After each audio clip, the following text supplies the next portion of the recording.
Magandang tanghali mga boss, mga kalakay, mga kaibigan. Eto't magluluto tayo ng simpleng ulam ulit.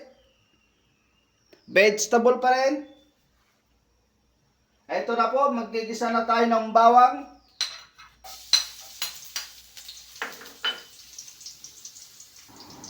Isunod na natin yung ating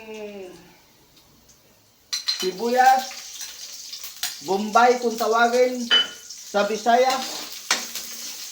Sibuyas naman sa Ilocano o kaya Laso na.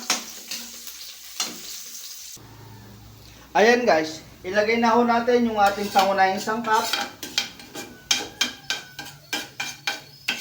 Ito po yung pang biyernes na ulam.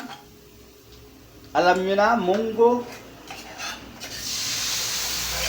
Ayan, lalagay na natin. At gigisahin natin ng mga ilang minuto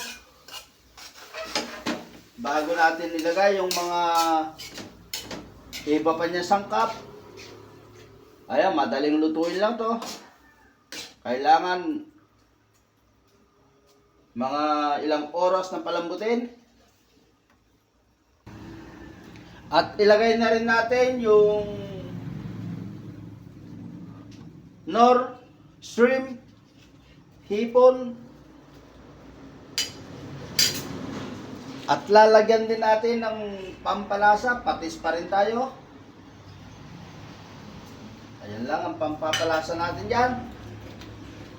At ito naman yung ating MSG. Konting-konti lang ang ating MSG guys. Flex ko lang, meron pang sulat yan. Ayan guys, ilalagay na ho natin yung ating unang rekado.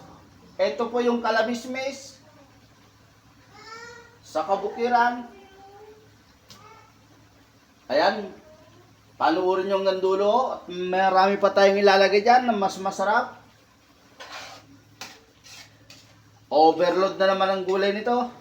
Ayan, takpan muna natin, palalambutin natin yung ating kalamismis. Palang kung tawagin sa norte.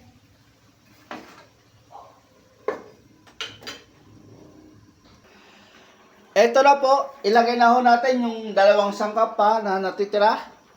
Ito po yung ampalaya. Aray ko po, napaso ang tagiliran ko. Ayan, ayan ang masarap sa ampalaya, medyo madilaw-dilaw. Ayan, at ito naman po yung kanyang talong. Sabay na natin. Para mamaya pag naluto yan, press bite na natin. Ayos. At magdadagdag pa tayo ng konting tubig. Mas masarap ang gulay pag medyo matubig. Higop sabaw, kumbaga. Ayan guys. Ang ating recipe ngayon. Ayan guys.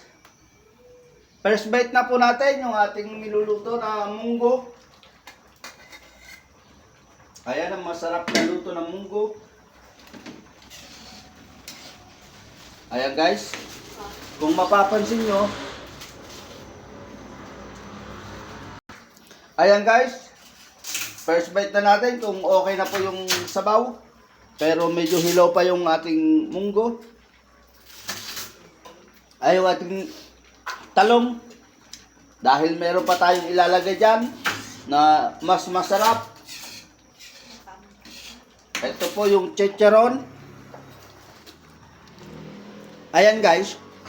Kaya ko tinikman muna yung sabaw para titignan natin kung hindi magbabago ang lasa kasi ang chicharon ay medyo maalat. Ayan, ganyan lang po kasimple pagluluto ng napakasarap na sabaw.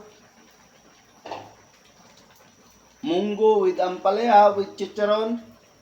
Ayan, ngayon lang tayo ulit nakapagluto ng ganito kasarap na ulam. Ayos na guys. Nakaluto na naman tayo ng isang recipe na napakasarap. Pasok na pasok sa pampamilya at pasok sa panlasang Pinoy. First bite natin ng gulay. Samahan na rin natin ng ating paborito. Ayan.